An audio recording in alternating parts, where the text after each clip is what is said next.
What's up? What's going on, ladies and gentlemen? This is your good brother J News with another rendition of J News Japan. And tonight we are here talking about Fighting Spirit Unleashed New Japan Strong Episode 6 that took place on September 11th, 2020 at 10 p.m. Eastern Time on NewJapanWorld.com. Let's run it down. It was a 4-match event. First match of the night was a tag team match. It was ACH and TJP versus Logan Regal and Adrian Quest. This match went about 10 minutes. It was a good contest between both teams. The most noticeable thing that I picked up, should I say, from this particular match was the seriousness and the intensity in which ACH was wrestling with. No smiles, no over-the-top antics, no exuberance as he usually shows during the matches. Just very methodical and about his business in this match with TJP. TJP and ACH as a team look very solid. They look fluid, so that was good to see. Logan Regal and Adrian Quest were able to get their bits of offense in as well, but ultimately the team of ACH and TJP beat the team of Adrian Quest and Logan Regal. Match number 2, we had Rocky Romero, long-time veteran of the New Japan pro wrestling system, up against young up-and-coming Danny Limelight. This match went about 8 minutes. Good back and forth between Danny Limelight and Rocky Romero. I honestly couldn't figure out who was going to win this match, even though in my head I had it where, Rocky, the veteran, was going to win. But it did seem at points where Danny Limelight was gonna take it. But ultimately, Rocky Romero did win the match with the Diablo armbar on Danny Limelight. Rocky Romero, after the match, basically, in body language, signaled that he will keep an eye out on Danny Limelight. So it seems that particular storyline will continue to go forward, where Rocky Romero wants to take Danny Limelight under his wing and continue to groom him for the future of New Japan Pro Wrestling. Third match of the night, another tag match, PJ Black and David Finlay up against the Guerrillas of Destiny, God, Tongaloa, and Tama Tonga. This match went about 9 minutes or so. The majority of the match from the composite team of David Finlay and PJ Black was carried by David Finlay in the ring. PJ Black barely got any action in this match at all. A lot of pacing was controlled by the Guerrillas of Destiny by coming in and out of the ring during this match. But ultimately, after the 9.5 minutes of the match, Tongaloa hit the ape shit finisher on PJ Black to get the win. And then the last match of the night, it was for the right to challenge for the IWGP US Heavyweight Championship contract that currently sits with Kenta. So Jeff Cobb was challenging Kenta for that opportunity in this match. This match went about 18 minutes or so. The story was more or less what carried this match. Jeff Cobb came into the match with a knee injury. His knee was heavily taped up. There was no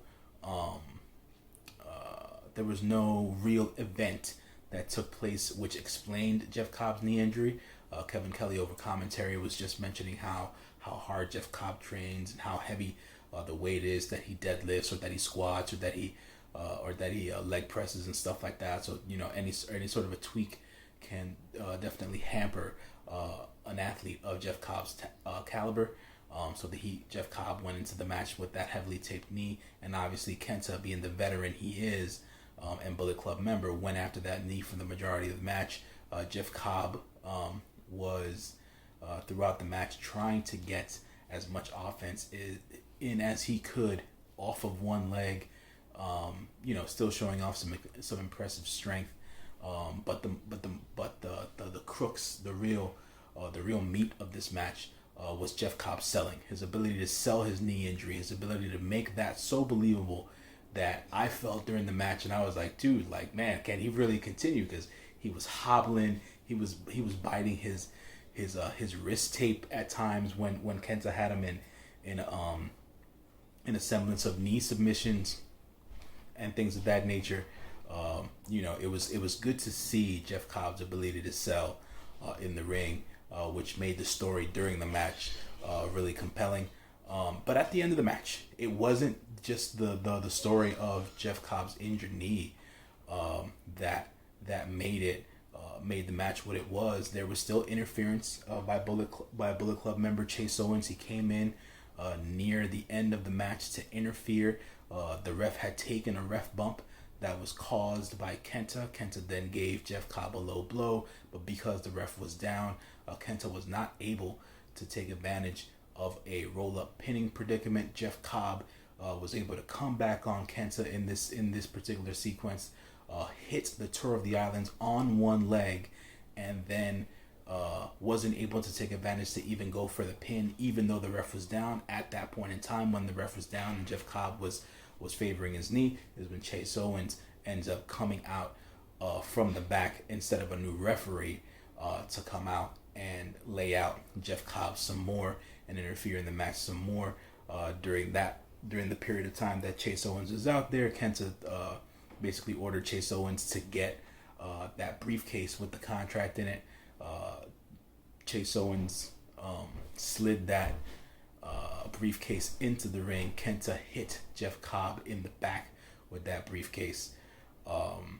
Jeff Cobb goes down. Kenta picks up Jeff Cobb and he puts him in the go to sleep. The new ref comes down, checks on the original ref. The original ref still can't make it back into the ring. The new ref slides in the ring after the go to sleep is applied. 1, 2, 3. Kenta wins the match, Bullet Club style. Protected win yet again. Protected loss yet again for Jeff Cobb. Second time where he has to lose due to some underhanded tactics against Kenta. I had an earlier recording with SP3 where we spoke about the separate blocks for the G1 30 tournament, the G1 Climax tournament coming up, where Jeff Cobb is going to take on Kenta in the B block again, and I hope that story continues there, because I think it's their match is one of the later matches during the tournament. I think it's in October, so we'll wait a while to see that third match between Jeff Cobb and Kenta, but on the New Japan main roster level. So we'll see how that develops there. So that's the end of the show for New Japan Strong, episode 6, Fighting Spirit Unleashed. Next week begins Lions Break Crown, the new title for the next successive weeks, where it seems that we're gonna have a new young lion emerge and break free of the Young Lion label and become a New Japan individual superstar and stuff like that. So we'll probably see the likes of Clark Connors and Alex Coughlin again be a part of this, and then all the other independent talents that have been involved in the New Japan Strong shows also compete in this new Lions Break Crown series of events that are going to be coming up as the start of September 18th. So look forward to that.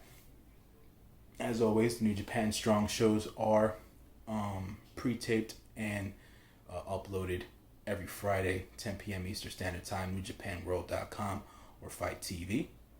Make sure you stay tuned and you stay in line.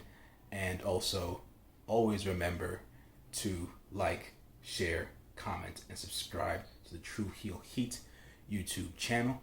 True Heel Heat Nation, brothers, sisters, everybody out there. This has been your good brother Jay News. It's been a long day for me.